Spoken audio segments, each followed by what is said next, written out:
early morning at the Mysuru Zoo and the beginning of a new day. Our zoo is one of the oldest in India and was established in 1892 by the 23rd Maharaja of Mysore, Sri Chama Rajendra Wodeyar. During his time, it occupied just 10 acres of land. But over the years, it has expanded tenfold and is now home to over 150 species of animals from India and around the world, including wallabies and cassowaries from Australia, hyenas, rhinos, wild dogs and elephants from Asia, giraffes, zebras, cheetahs and hippos from Africa, and tapirs, jaguars and spectacular birds from South America. This film provides a glimpse of typical events during a day at our zoo. We'll introduce you to some unforgettable characters and even give you a sneak peek behind the scenes. Join us on this expedition and discover why we have been consistently rated as one of the best zoos in Asia.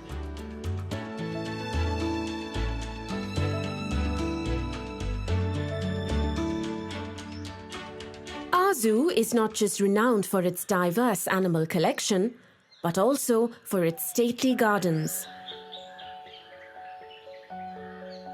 Designed almost a century ago by the eminent German botanist and garden designer G.H. Krumbagel, these expansive grounds are meticulously maintained to this day. Elegant heritage structures add charm to the gardens, like this bandstand, which was once used to stage music performances. Another historical landmark is the Thandi Sadak or Cool Road, which kept the king shaded as he rode in and out of his nearby summer palace. Today, you can experience both the old world charm of the Maharajas and the excitement of a modern zoo. Set in the heart of Mysuru, our zoo is one of the city's main attractions and is visited by over 3 million people every year. On weekends and holidays, the zoo takes on a bustling carnival-like atmosphere with visitors from everywhere. For many of them, a day at our zoo is their first or closest encounter with the marvels of nature.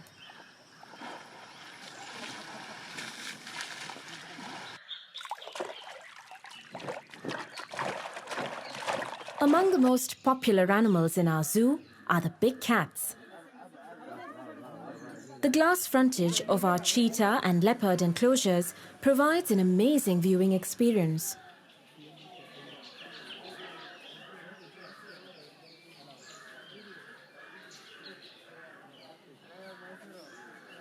Leopards may be the most agile predators, but their cousins next door are truly awe-inspiring.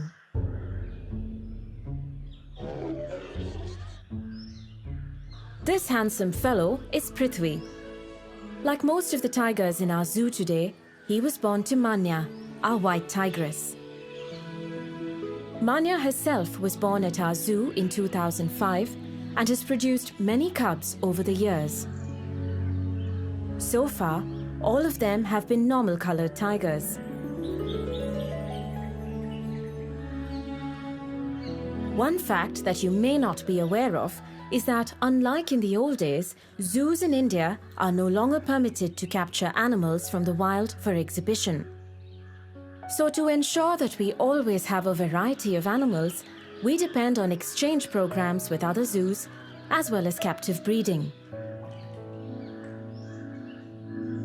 Animals born and raised in captivity are well adjusted to zoo life and thrive when provided proper care. This includes spacious enclosures enriched with features that simulate natural habitats.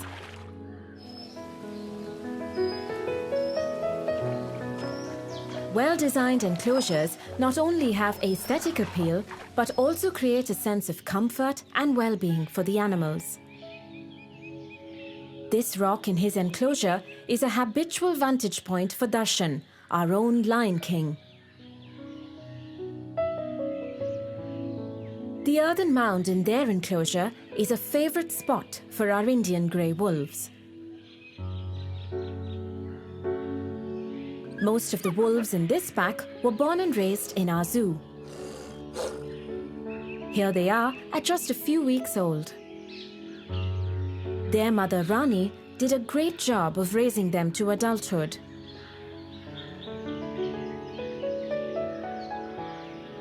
Across from the wolves are the dholes, which are also known as Asiatic wild dogs. They are smaller than wolves and have a shorter snout.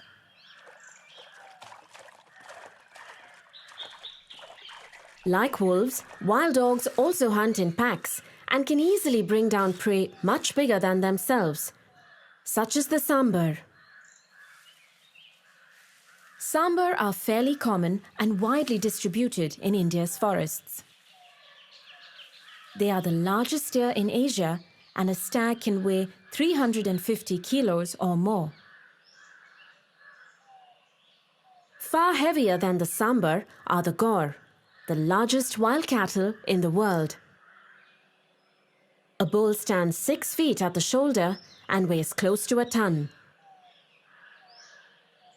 At the other end of the spectrum, we have one of the smallest herbivores in the world, the Indian mouse deer. An adult like this one stands just 13 inches tall and weighs a mere 3 kilos.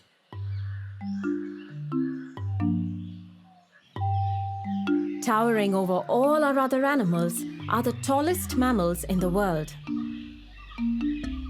A male giraffe can grow over 18 feet tall and weigh more than 2,000 kilos. Because of their long legs, eating anything on the ground isn't easy. So we hoist their food up on a pole.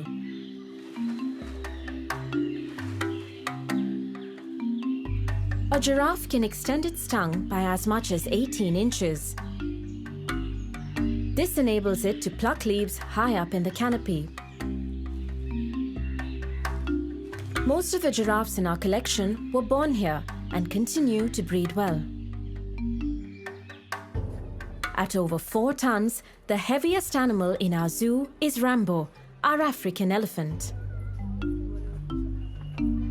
Rambo is rarely seen without his faithful sidekick, a yellow-billed egret. The elephant's dung attracts insects, which the egret is quick to snap up.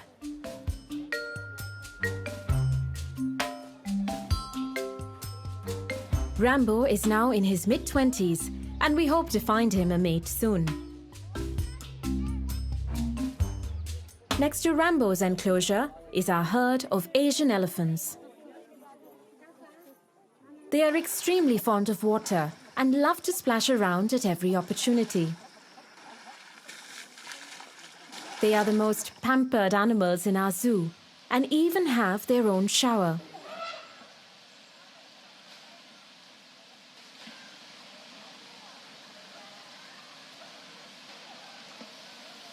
Elephants have enormous appetites and must be fed throughout the day. We give them a combination of cooked food, fruits, vegetables, and grass.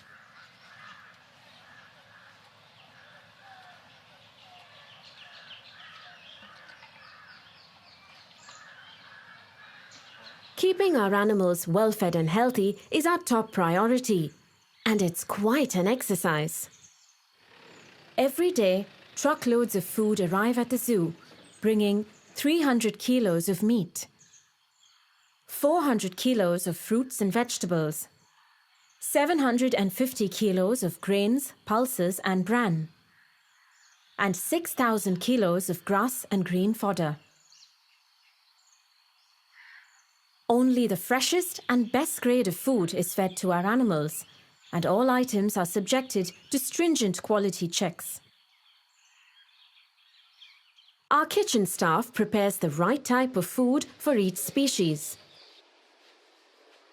It's a race against time every morning, catering to the many hungry mouths waiting for their breakfast.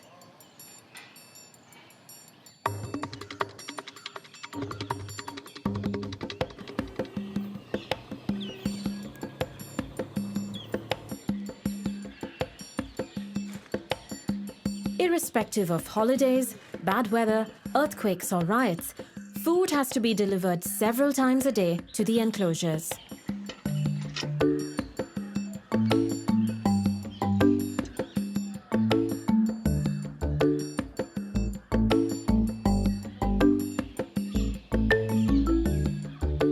Of course, where there's an abundance of food, uninvited guests are never far behind. Many free-living creatures benefit from the banquets that are spread for our animals. In turn, they add color and gaiety to our zoo.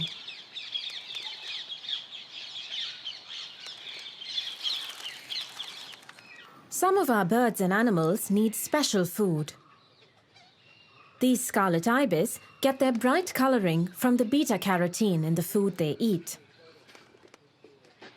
So to keep them looking beautiful, we include shrimp and grated carrots in their diet. We also breed and raise mealworms because some animals need insects in their diet at least a couple of times a week, like this African bat-eared fox.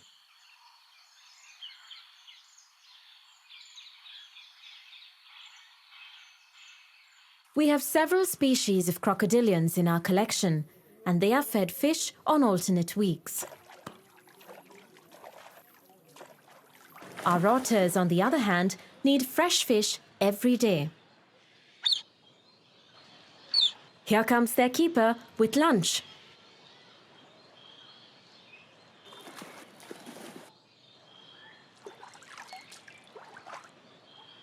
Visitors to our zoo might regard the animals they see as just specimens.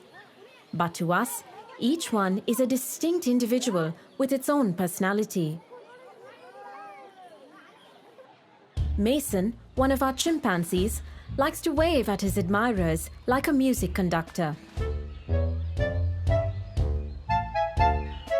Abi, one of our Asian elephants, loves to make his own straw hat. He'll put it on and take it off several times a day.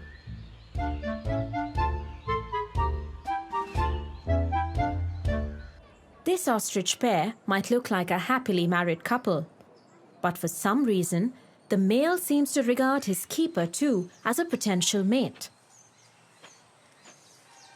Anytime he's nearby, the male will woo him with an elaborate courtship display.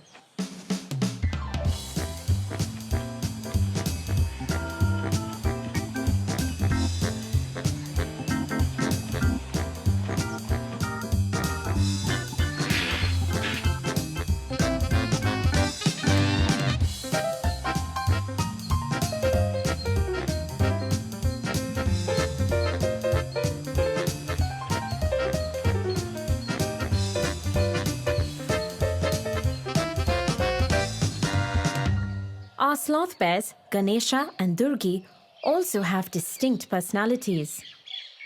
They were raised together as cubs and are very attached to each other. Ganesha is the adventurous one and is always getting up to some mischief. His mate Durgi, on the other hand, likes to take it easy. Whenever Ganesha gets bored, he will cajole the reluctant Durgi into a friendly wrestling match.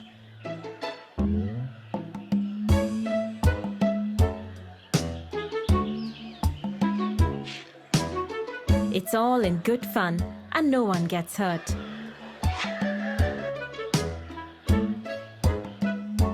Animals at the zoo can also exhibit a surprising level of intelligence. Using a rock to relieve an itch is nothing unusual. But using a branch as a back scratcher? Now that's clever.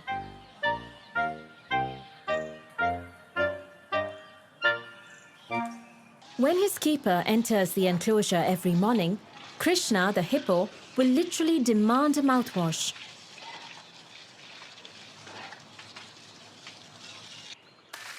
Our male Indian rhino, Virat, knows exactly when it's bath time.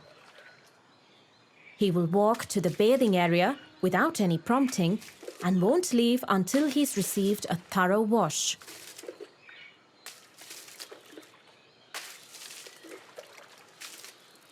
Like Virat, many animals at the zoo develop a close bond with their keepers. But don't be fooled. Only their keeper can get this close. Zoo animals can be very dangerous, and the rest of us must always stay behind the railings. However, if you would like a closer bond with our animals, you can participate in our adoption program and sponsor the upkeep of any of our animals. As a sponsor, you will get special visit privileges, and your support will help take care of some of our feeding expenses.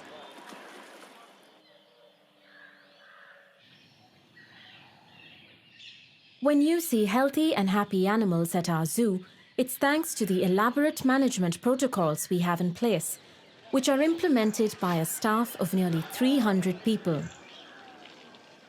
You may not notice them, but they are everywhere, quietly doing their jobs.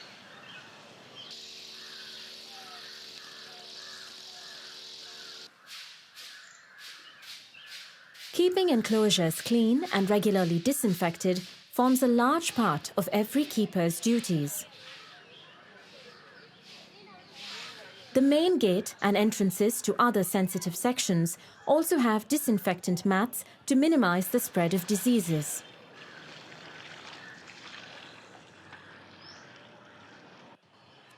Preventive medicine, too, is a crucial aspect of our animal healthcare routine.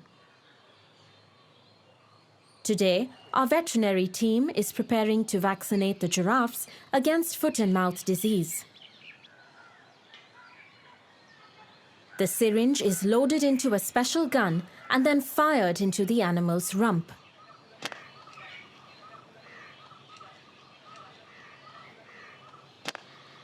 The big males barely flinch when the dart hits home. But next door, the females and their young are already nervous. One by one, the doctors get them all. The vaccine gets injected within seconds after the dart pierces. A couple of flicks of the tail and the dart falls off and will be collected by the keeper. Animals can also get affected by ticks and fleas. Today, it is the turn of these Barasingha or swamp deer to receive their periodic treatment for ectoparasites. An organic insect repellent is mixed with water and sprayed in the form of a fine mist as the animals gather to feed. Despite all these precautions, however, animals do get sick sometimes and are treated at our zoo hospital. This sloth bear has been tranquilized and brought in for an X-ray and an ultrasound.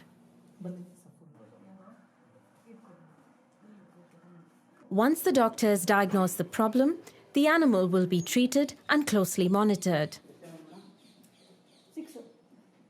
The zoo hospital also houses our animal orphanage.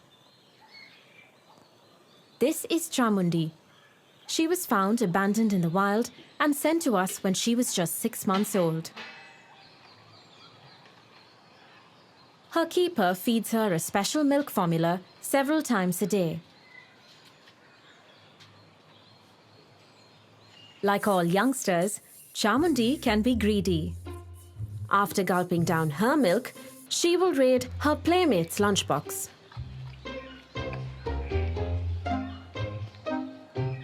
The Gaur calf must eat quickly before Chamundi finishes everything.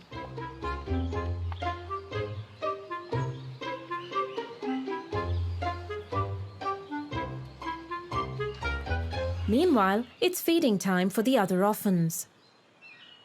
Sometimes, babies born at the zoo are not properly looked after by their mothers and have to be painstakingly hand-raised. These hyena pups are just a few weeks old, but have insatiable appetites. Hey.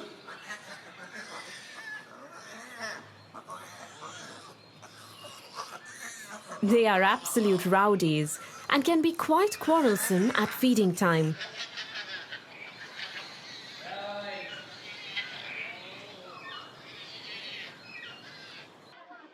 One of our most popular exhibits is our newly redesigned snake house.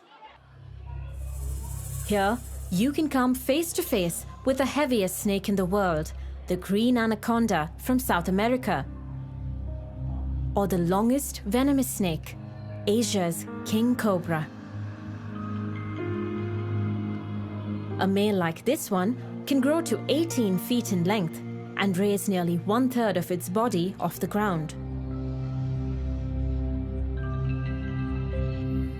Our walk-in aviaries are also popular as they allow visitors to stroll among the birds.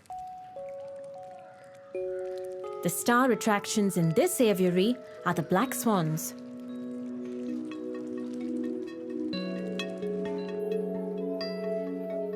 Our zoo has been a great venue for inspiring a love for nature in young minds. Every year since 1992, about 60 students have been handpicked for a year-long program involving lectures and field visits. The students are taught various aspects of nature conservation, which we hope will instill a lifelong empathy for the natural world. We also pride ourselves as a clean and green zoo and recycle much of the organic waste that is generated.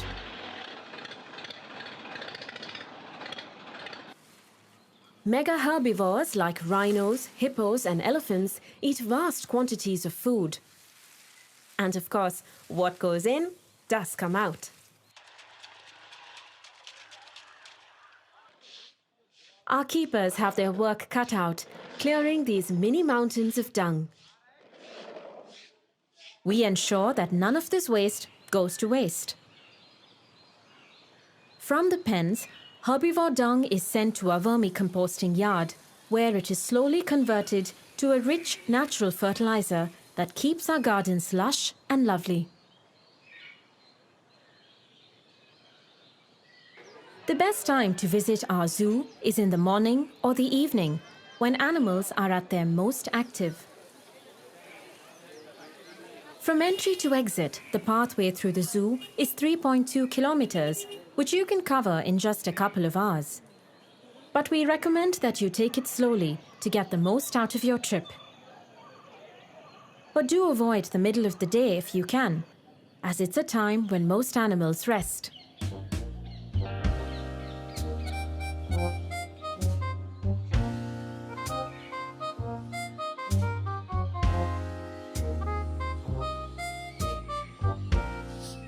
While most visitors come to our zoo to see animals, we also have a great variety of trees from all over the world. Some are as old as the zoo itself.